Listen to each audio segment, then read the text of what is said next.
have an honest-to-goodness career that lasts 40 years, there has to be highs and lows, and you have to acknowledge both. When you hear the name Bon Jovi, you probably think of the iconic frontman who ruled rock music for a generation.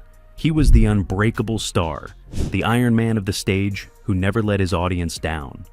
But behind that flawless public image, he was hiding a devastating secret, a crisis that was growing in the silence between shows, threatening to tear down his legacy and silence him forever. The truth wasn't just a few bad nights on tour, it was a devastating diagnosis that led to a secret surgery he kept hidden from the world. This is the story of how rock's Iron Man began to break, and the desperate lengths he went to hide the truth for decades. To understand the crisis that unfolded, we must first go back to the ambitious beginning and early struggles that set him on a collision course with his own body. Long before the stadiums and private jets, a working-class boy from New Jersey made a silent vow to outwork everyone, planting the seeds of both his incredible success and his future downfall. Born Jon Bon Jovi in Sayreville, his world was shaped by a blue-collar ethos that preached one simple rule: you get what you earn. And Jon was determined to earn stardom. While other kids were hanging out, he was sweeping floors at his cousin Tony Bon Jovi's legendary recording studio, the Power Station, just to be in the room where magic was made. He absorbed everything, forming band after band, driven by a singular, obsessive focus. This wasn't just a dream of fame, it was a need to build something, to lead it, to be its engine.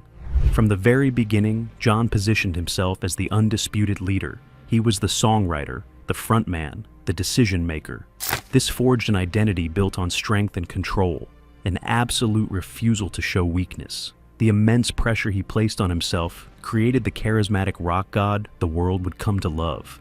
But it also built a psychological armor, a persona of the infallible hero. It was an armor that would one day become a prison, forcing him to hide a critical vulnerability that was eating him alive from the inside. Bon Jovi's explosion into global stardom in the 1980s looked like a rock and roll dream. But the price of that dream was paid through a brutal, non-stop touring schedule that secretly began eroding his greatest asset. After his demo, Runaway, became a surprise radio hit, he scrambled to form a band and the machine lurched into motion. The 1986 album, Slippery When Wet, was a cultural atom bomb, turning them from an opening act into global headliners almost overnight.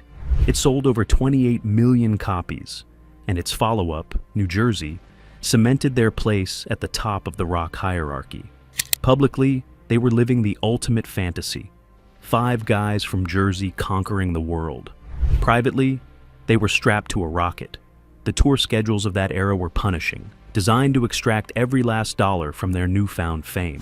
They played over 200 shows a year, a relentless grind of arenas, travel, and press. For a frontman like Jon, this meant pushing his voice to its absolute limit, night after night, with no time for recovery. This wasn't just touring, it was a vocal meat grinder, planting the seeds of long-term damage that wouldn't fully surface for decades.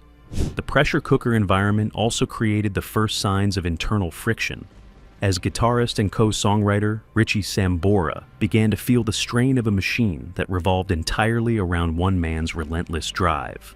The hidden cost of their meteoric rise was already being paid. By the 2000s, Jon Bon Jovi was more than a rock star. He was a global brand. But the perfect corporate image was beginning to fracture under the weight of a secret he could no longer control. While most of his 80s peers faded away, Bon Jovi achieved the impossible. The 2000 mega hit It's My Life launched a spectacular second act, making them bigger than ever. Jon had successfully transitioned from hair metal heartthrob to a cross-generational icon, a respected statesman of rock. He was the CEO of a multi-million-dollar corporation, and its most valuable asset was his perceived invincibility. But the pressure to maintain that flawless image was immense. And in 2013, the machine showed its first major public crack. On the eve of a world tour, Richie Sambora, Jon's right-hand man for 30 years, abruptly quit. While personal issues were the official line, Sambora would later speak of a band that had become less of a gang and more of a corporation, driven by a grueling top-down structure. His exit exposed the strain behind the smiles. Around the same time, another, more personal crisis was escalating. Jon's voice, once a reliable canon, was becoming inconsistent. Bad nights were getting more frequent, dismissed as fatigue or a cold. But he knew. The king was still on his throne, but the foundation was cracking, and the truth was about to come for the one thing he could never afford to lose. After a disastrous 2022 tour and a blunt ultimatum from his wife, the rock god was finally forced to confront the horrifying truth he'd been hiding from the world. His voice was gone, and only a radical secret surgery could save it. The 2022 tour was supposed to be a triumphant return after the pandemic. Instead, it was a public relations nightmare. Night after night, Jon struggled. Reviews were brutal. Fan videos went viral, showing the icon straining for notes he once hit effortlessly. The online chatter was merciless, shifting from concern to mockery. Jon tried to push through, but his denial was shattered by the one person he couldn't ignore, his wife, Dorothea. In an act of tough love, she recorded one of his performances and played it back for him. "This is what they're hearing," she told him. That raw, painful moment of truth finally forced him to seek answers. He met with doctors who delivered the devastating diagnosis: severe vocal atrophy. It wasn't just strain, his body was failing him. One of his vocal cords was healthy and, as he put it, thick as a thumb. But the other had weakened and shrunk, becoming atrophied to a string. His iconic instrument was broken. Faced with the end of his career, he made a desperate choice. In June of 2022, he underwent a risky and invasive procedure known as vocal fold medialization, where a surgeon inserted an implant into his neck to push the weakened vocal cord back into place. He told almost no one, hiding the surgery from the public, terrified that admitting his voice was gone would shatter the myth of the Iron Man he'd spent a lifetime building. With his career hanging by a thread, Jon Bon Jovi didn't retreat into silence. He orchestrated one of the most masterful damage control campaigns in rock history, turning a story of decline into a narrative of resurrection. Following the surgery, the band went quiet. Tours were off the table. The music world was buzzing with speculation. Was this the end? Instead of issuing a sterile press release, Jon made a calculated move. He invited cameras to document his entire ordeal for the docuseries, Thank You Goodnight. This was his weapon. By telling the story himself, he could frame the crisis on his own terms. The documentary masterfully presented the failed tour, not as a moment of weakness, but as the inciting incident for a heroic comeback story. He revealed the diagnosis, the surgery, and the grueling rehabilitation, casting himself as a fighter battling back from the brink. It was a masterclass in narrative control. By exposing his own vulnerability, he completely preempted the tabloid narrative. The public conversation instantly shifted from, "He lost his voice," to, "Look what he's fighting through." The online criticism evaporated, replaced by a wave of sympathy and respect. It was a strategic rebirth, transforming a career-threatening secret into a powerful new chapter of his public legacy. Now, in the final chapter of his career, Jon Bon Jovi is redefining his legacy. Not by hitting the high notes of his youth, but by proving that true strength lies in confronting your own limitations. The surgery was just the first step.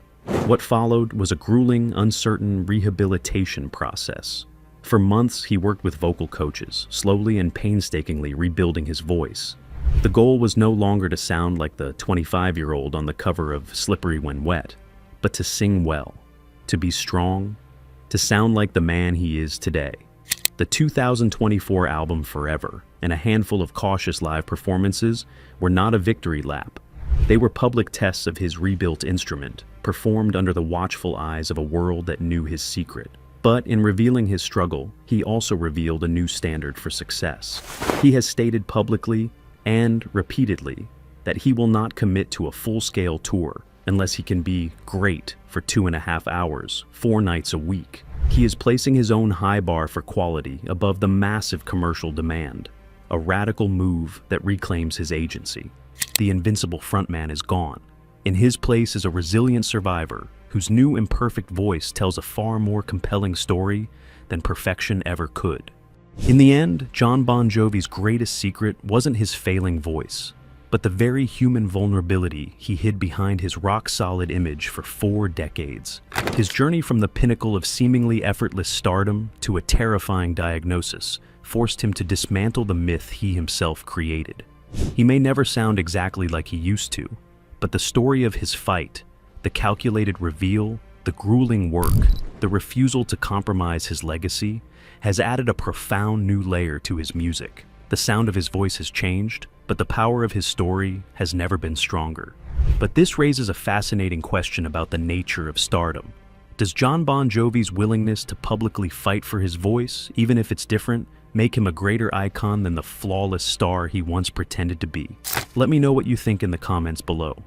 If you found this look behind the music star fascinating, be sure to like this video and subscribe to the channel so you don't miss our next video.